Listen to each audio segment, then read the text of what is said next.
हादसे में 4 लोगों की मौत हो गई। हादसे में 23 लोग घायल हुए हैं। मथुरा में कई गाड़ियां आपस में लड़ी। बड़ी खबर यूपी के मथुरा से सामने आ रही है। एक साथ कई बस में आग लग गई है। दिल्ली आगरा एक्सप्रेसवे पर यह आग लगी।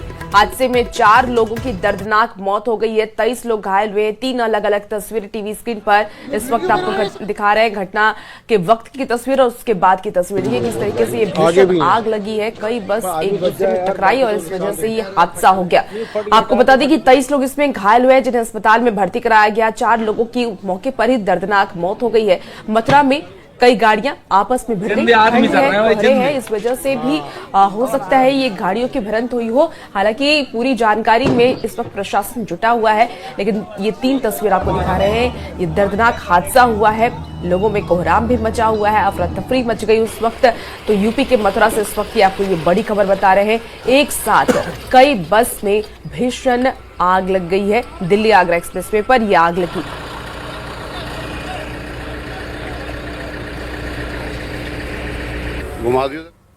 बक्सर में 2 मंजिला मकान गिरने का एक लाइव वीडियो सामने आया है। घटना एक नाले के निर्माण के दौरान हुई। हालांकि गनीमत यह रही कि मकान के भीतर कोई मौजूद नहीं था। तस्वीरों में देख सकते हैं कैसे मकान ताश के पत्तों की तरह ढह गया। ये वीडियो औद्योगिक थाना क्षेत्र के अहिरौली गांव का है और ये मकान अब्दुल हमीद की बताई जा रही है। बताया जा रहा है कि नगर परिषद की ओर से वार्ड में नाले का निर्माण कराया जा रहा था, तभी यह हादसा हुआ जब परिजन मुआवजे की मांग कर रहे हैं।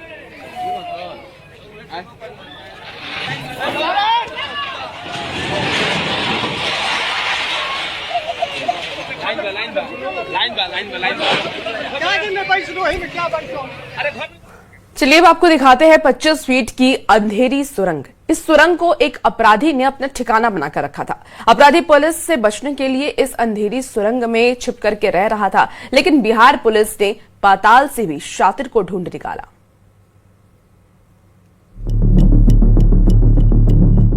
ये 25 फीट की अंधेरी सुरंग है। 25 फीट नीचे जाने के लिए बाकायदा सीढ़ी भी लगाई हुई है। आप सोच रहे हैं आखिर ये अंधेरी सुरंग क्यों बनी है? दरअसल एक शातिर अपराधी ने इस सुरंग को अपने छिपने का ठिकाना बना रखा था। अपराधी ने पुलिस से बचने के लिए अपने ही घर में तहखाना बना रखा था, वो भी 25 फीट नीचे, जिसमें छिपकर वो पुलिस को आसानी से चकमा देकर बच जाता था। लेकिन बेगूसराय की तेघड़ा थाना पुलिस को इसकी भनक लग गई। फिर क्या था, पुलिस ने घर की गहन छानबीन की और उस अंधेरे तहखाने का पता चल गया। पुलिस ने जब तहखाने का ढक्कन हटाकर देखा तो आंखें फटी की फटी रह गई। शातिर अपराधी ने तहखाने में जाने के लिए सीढ़ी भी लगा रखी थी। आरोपी त्रिपुरारी कुमार पीडीएस दुकानदार दिवंगत गोपाल प्रसाद का बेटा है, जिस पर 36 लाख के सरकारी अनाज के गबन का आरोप है। गेट पहले से दरवाजा बंद था। पुलिस जब दरवाजे को खुलवाई तो उनके घर वाले खोले और सर्च किया गया तो नहीं दिख रहे थे।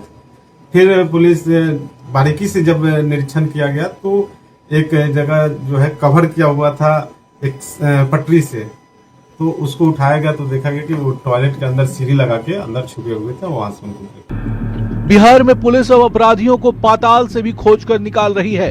अब अपराधी पुलिस से बचने की कितनी भी कोशिश कर लें, पुलिस उन्हें ढूंढ लेगी।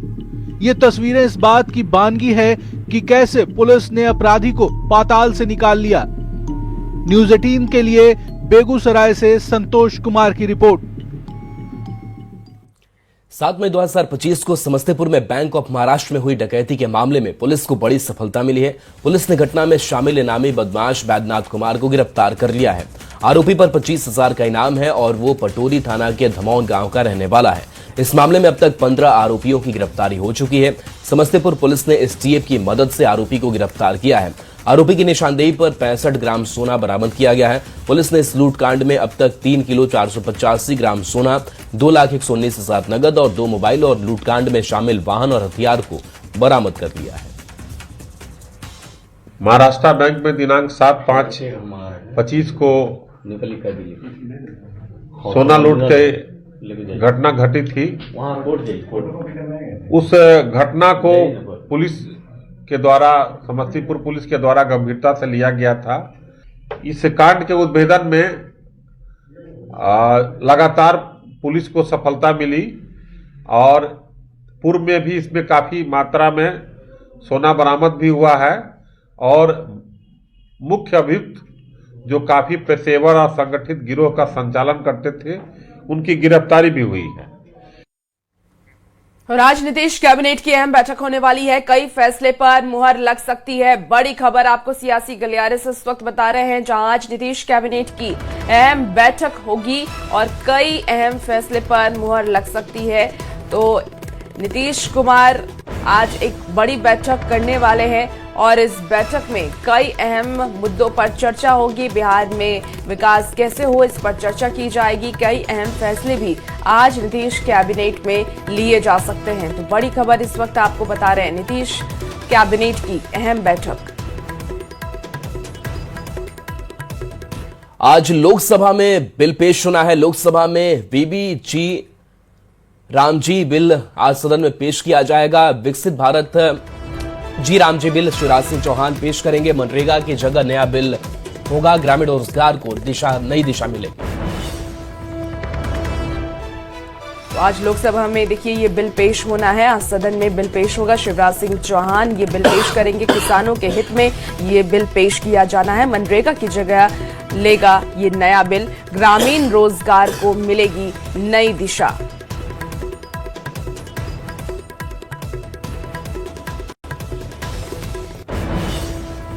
कोडिंग कफ सिरफ के खिलाफ हुई छापेमारी मामले में ईडी ने प्रेस रिलीज जारी किया है। 12 और 13 दिसंबर को झारखंड, यूपी और गुजरात में ईडी ने छापेमारी की थी। छापेमारी में ईडी को कई महत्वपूर्ण जानकारी भी मिली। इस कोडिंग युक्त कफ सिरफ मामले में तार न सिर्फ इंटरस्टेट बल्कि इसके तार नेपाल और बांग्लादेश से भी जुड़े हुए हैं।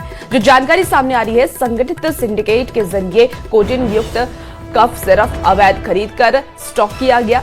कई फार्मों में बनाई और धोखाधड़ी से लाइसेंस प्राप्त कर स्टॉक को गैर चिकित्सा और नशीले पदार्थों में इस्तेमाल के लिए रिकॉर्ड में हेरफेर कर इसकी तस्करी की। ईडी के लखनऊ जोनल ऑफिस के द्वारा जानकारी भी जारी की गई है। तो बड़ी खबर आपको बता रहे हैं रांची से। कई महत्वपूर्ण जानकारियां अब इस कफ सिरफ को लेकर के मिली है।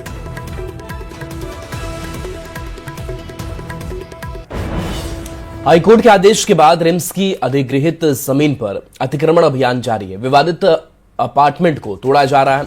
इस मुद्दे पर सियासत भी खूब हो रही है। बीजेपी प्रदेश अध्यक्ष बाबूलाल मरांडी ने हेमंत सरकार पर जमकर हमला बोला है और कई सवाल पूछे हैं। बाबूलाल मरांडी ने नगर निगम पर आरोप लगाते हुए कहा कि नगर निगम को यह जवाब देना चाहिए कि आखिर अगर जमीन रिम्स की थी तो वहां नक्शा पास कैसे किया।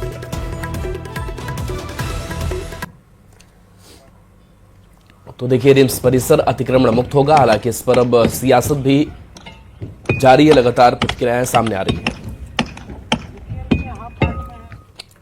आखिर जो रजिस्ट्रार है वो कैसे रजिस्ट्री किया? रजिस्ट्री होने के बाद जमीन का मोटेशन होता है। मोटेशन कौन करते हैं? सीओ करते हैं। तो सीओ का काम क्या होता है? जांच पड़ताल करना। जिसका जेन्युइन खतियानी जमीन भी होता है बेचारा, उसकी तो मोटेशन में कितना परेशान होता है हम सबको पता है। लेकिन वो भी मोटेशन कर दिया। सबों को बिना सोचे समझे, बिना स्पष्टीकरण किए राज्य के मुख्यमंत्री सरकार इन लोगों को निलंबित करना चाहिए, पहला काम। दूसरा, जिन निर्दोष लोगों ने फ्लैट खरीदे हैं उन्हें सरकार वैकल्पिक आवास की उपलब्धता कराए। अगर कोई व्यक्ति वहां रह रहा है, अगर उन्होंने हैंडओवर किया तो मकान तो तोड़े, उसमें रहने की कोई मतलब नहीं है। उन लोगों के लिए राज्य के मुख्यमंत्री हेमंत सोरेन वैकल्पिक व्यवस्था करे।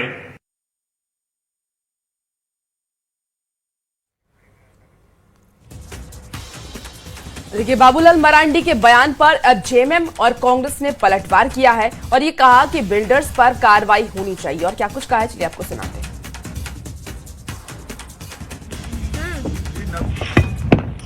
इस मामले में काफी संजीदा है। सरकार जो वहां रह रहे लोग थे उनके विषय में भी गंभीरता से सोचेगा। तो हर चीज पे राजनीति, यह उचित भी नहीं है। हमको तो लगता है कि जो विक्टिम्स है उनको भी कानूनी सहारा लेना चाहिए, और यदि बिल्डर इसमें दोषी है तो बिल्डर से ही उसका वसूला जाए कि उनको दूसरी जगह पर उनका जो प्रोजेक्ट है उसमें उनको बसाया जाए, शिफ्ट किया जाए। इधर बाबूलाल मरांडी के आरोप पर रांची नगर आयुक्त सुशांत गौरव ने सफाई दी है। कहा कि जो नक्शा पास किया गया था वह बिल्कुल सही तरीके से किया गया था। निगम के पास जो डॉक्यूमेंट आए थे उसके आधार पर नक्शा पास किया गया। डॉक्यूमेंट सबमिटेड होगा उस समय जो दिख रहा होगा सर, उसी के आधार पर ही उस समय निर्णय लेके उसको अप्रूव किया गया हुआ। इसमें ऐसा कुछ नहीं कि हमारे स्तर से कोई ऐसा चीज है जिससे कि हमने जनता को दिक्कत करने के लिए की गई हो। हमारे पास सारा चीज सही दिख रहा है, उसके आधार पर उसको दिया गया है। तो उसमें निगम की ओर से कोई इसमें ये स्टेटमेंट नहीं कि हम लोग की तरफ से कोई गलती हुआ है। सीएम हेमंत सोरेन का दिल्ली दौरा होने वाला है। बीजेपी के दिग्गज नेता से उनकी मुलाकात होगी। बड़ी खबर आपको इस वक्त सियासी गलियार से बता रहे हैं। सीएम हेमंत सोरेन का दिल्ली दौरा एक बार फिर से होने वाला है। बीजेपी के दिग्गज नेता से मुलाकात होगी। ये दौरा कितना अहम होगा ये देखने वाली बात होगी। लेकिन सीएम नीतीश कुमार इससे पहले भी देखिए, सीएम हेमंत सोरेन इससे पहले भी मिल चुके हैं बीजेपी के नेताओं के साथ। ज्यादा जानकारी के साथ न्यूज 18 संवाददाता संजय कुमार सिन्हा हमारे साथ इस वक्त फोन लाइन पर जुड़ गए हैं। संजय, एक बार फिर से हेमंत सोरेन का दिल्ली दौरा और बीजेपी के दिग्गज नेताओं के साथ मुलाकात, क्या हलचल है? देखिए, मुख्यमंत्री हेमंत सोरेन कल शाम में ही दिल्ली पहुंच चुके हैं। दोपहर 2 बजे वो रांची से विशेष विमान से दिल्ली के लिए रवाना हुए थे और आज शाम जो है झारखंड के जो गवर्नर हैं संतोष कुमार गंगवार, उनकी बेटे की रिसेप्शन पार्टी में मुख्यमंत्री शामिल होंगे। जाहिर है कि वहां पर बीजेपी के कई दिग्गज जो नेता हैं वो भी इस पार्टी में उपलब्ध होंगे। तो जाहिर है कि एक जो गेट टुगेदर होता है, जो मुलाकात का दस्तूर होता है, वो मुलाकात होगी। और जाहिर है कि इससे पहले भी सीएम जो है 6 दिवसीय दिल्ली दौरे पर जब सीएम थे तो उस दौरान भी जो इस दौरान जो अब कह सकते हैं कि जो सियासी अटकल की जो तस्वीरें, जो चर्चा आई थी कि राज्य में कुछ नया हो सकता है, कुछ बड़ा हो सकता है, उस दौरान भी जो चीजें उभर कर सामने आई थी। अब सीएम जो दिल्ली जाएंगे तो तस्वीरें भी मुलाकात के सामने आ सकती हैं। जब बीजेपी के नेताओं से सीएम जो है रिसेप्शन के दौरान गेट टुगेदर में मिलेंगे तो जाहिर है कि जब भी आपकी एक कहा भी जाता है कि राजनीति में जब विपक्ष के नेताओं से जब मिलते हैं और ऐसे में जो बाजार गर्म होता है कि कुछ नया हो सकता है, बड़ा हो सकता है, तो वैसे में एक बार फिर इस चर्चा को आज बल मिलेगा। जब दोपहर बाद आप देखेंगे, शाम के वक्त देखेंगे, कुछ तस्वीरें जारी होती हैं तो हंसते मुस्कुराते मुख्यमंत्री के साथ जो है बीजेपी के दिग्गज नेताओं की, तो तस्वीरें बोलती हैं और तस्वीरों के पीछे जो छिपी कहानी होती है उसका पता भले बाद में चलता हो। लेकिन हाँ, अभी देखिए फिलहाल जो है चर्चा जो है, आज चर्चा फिर उठेगी झारखंड के अंदर में जब सीएम की मुलाकात जो है बीजेपी नेताओं से होगी। जी ठीक है संजय, आप नजर बना के रखिए इस पूरी खबर पर। तमाम अपडेट आपसे लेंगे। बहुत शुक्रिया जानकारी के लिए। बड़ी खबर मुजफ्फरपुर से है, जहां सकरा थाने के नवलपुर मिश्रौलिया गांव में एक ही परिवार के 4 लोगों की मौत हो गई है। वार्ड नंबर 4 में रहने वाले अमरनाथ राम ने अपनी 3 बेटियों के साथ फंदे से लटक कर जान दे दी, जबकि उनके 2 बेटे फंदे पर लटकने से पहले किसी तरह जान बचाकर भाग निकले। आर्थिक तंगी की वजह से आत्महत्या की आशंका जताई जा रही है। क्या है पूरा मामला, इस रिपोर्ट में दिखाते हैं। बुझा हुआ चूल्हा, टूटा हुआ मकान, फूस की छत और तितर बितर सामान। ये तस्वीर है मुजफ्फरपुर के नवलपुर मिश्रौलिया वार्ड नंबर 4 में रहने वाले अमरनाथ राम की, जिसने अपनी 3 मासूम बेटियों के साथ फंदे से लटक कर जान दे दी। पिछले साल पत्नी की मौत के बाद अपने 5 बच्चों के साथ अमरनाथ ईंट से बने इसी खपरेल मकान में रहता था।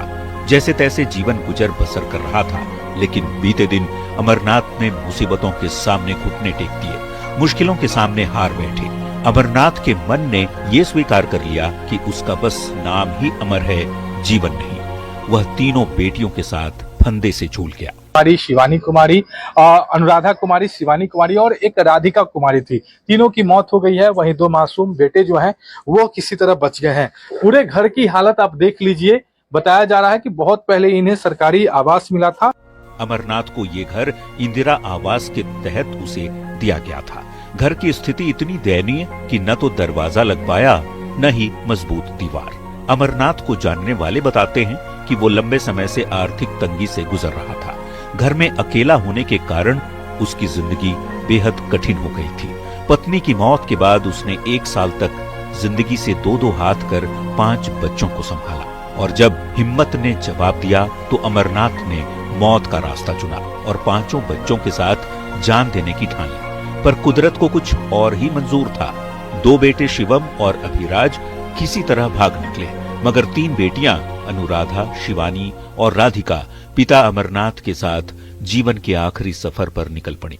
और इसके अलावा एफएसएल को बुलाया गया था, उसमें जांच की गई है जिसमें साड़ी से फांसी लगाई गई है।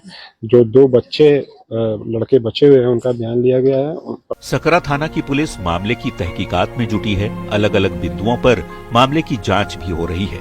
आर्थिक तंगी के दावे को भी सुलझाने की कोशिश हो रही है। ऐसे में देखना होगा पिता और 3 बेटियों की मौत के पीछे क्या सच्चाई निकलकर सामने आती है। मुजफ्फरपुर संवाददाता प्रियांक सौरभ के साथ ब्यूरो रिपोर्ट, न्यूज़ 18।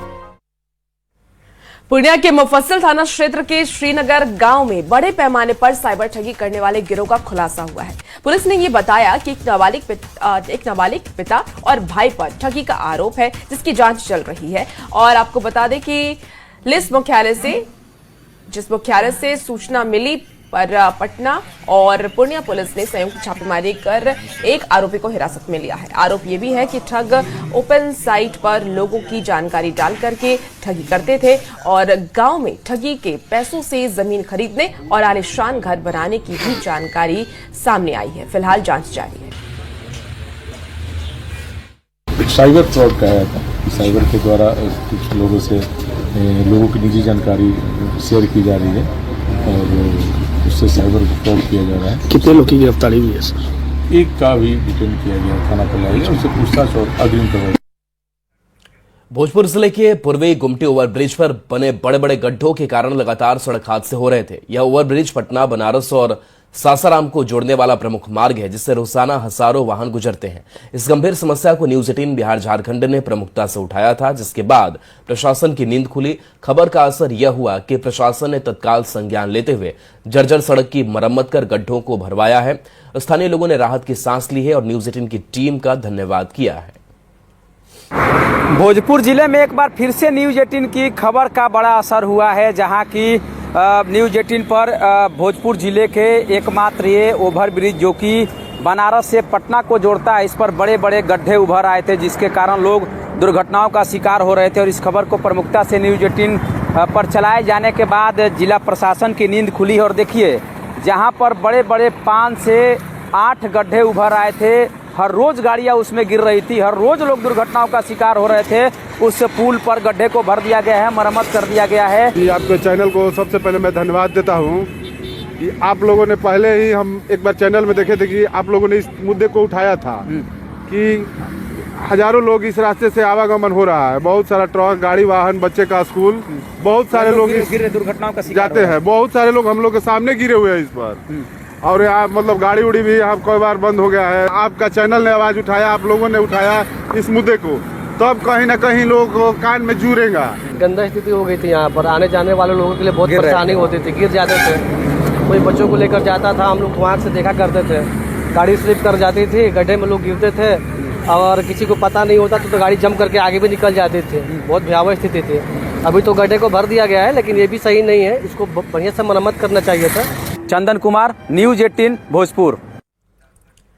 और अब खबर सासाराम से है, जहां रेलवे स्टेशन पर इन दिनों बंदरों का आतंक देखने को मिल रहा है। बंदर के आतंक से यात्री परेशान हैं। बंदर यात्रियों का सामान लेकर के भाग जा रहे हैं। खाने पीने के सामान पर भी बंदर की नजर रहती है। कई लोगों को बंदर ने काट भी लिया है। बंदर के आतंक से यात्री डरे हुए हैं। जी हाँ, अभी विगत कुछ महीनों से जो है वो सासाराम स्टेशन और रेलवे कॉलोनी में जो है काफ़ी सारे बंदर आ गए हैं, जिससे यात्री काफ़ी परेशान हो रहे हैं। इस संबंध में हम लोगों ने जो है वो फॉरेस्ट डिपार्टमेंट से समन्वय किया है और उनसे पत्राचार भी किया गया है ताकि इन बंदरों से मुक्ति मिल सके। पटना सिटी में नालंदा मेडिकल कॉलेज अस्पताल के रजिस्ट्रेशन काउंटर पर पूरे दिन अफरा तफरी का माहौल बना रहा। अस्पताल के ओपीडी में इलाज के लिए 2800 से अधिक मरीज पहुंच गए। रजिस्ट्रेशन काउंटर पर हंगामा होता रहा। वहीं अस्पताल में तैनात सुरक्षा कर्मी लोगों को शांत कराते रहे। अस्पताल में भीड़ इतनी थी कि लोग घंटों लाइन में खड़े रहे। रजिस्ट्रेशन काउंटर की संख्या महज 5 होने के कारण लोगों को भारी फजीहत का सामना करना पड़ा।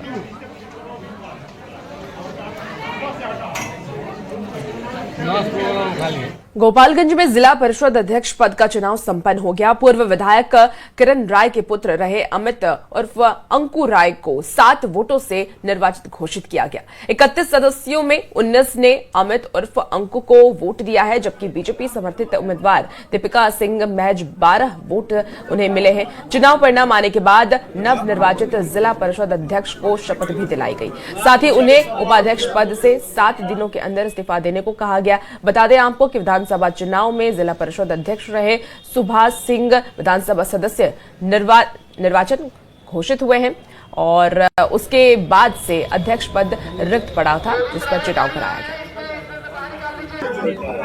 सारे मेंबर्स मिलके और मेरे पर अपना ट्रस्ट डाले हैं, ये उनकी जीत है। कितने वोटों से हार 19 वोट हमको मिला और 12 अगेंस्ट में मिला। मैं ट्राई करूंगा कि अगले 6 महीना में एक कंप्लीट डिफरेंट जिला परिषद जिला वासियों को दिखे। अमित जी को 19 विधिमान्य मत प्राप्त हुए और दीपिका सिंह जी को 12 विधिमान्य मत प्राप्त हुए। इस प्रकार सभी 31 जो हमारे मत थे विधिमान्य रूप से सही पाए गए।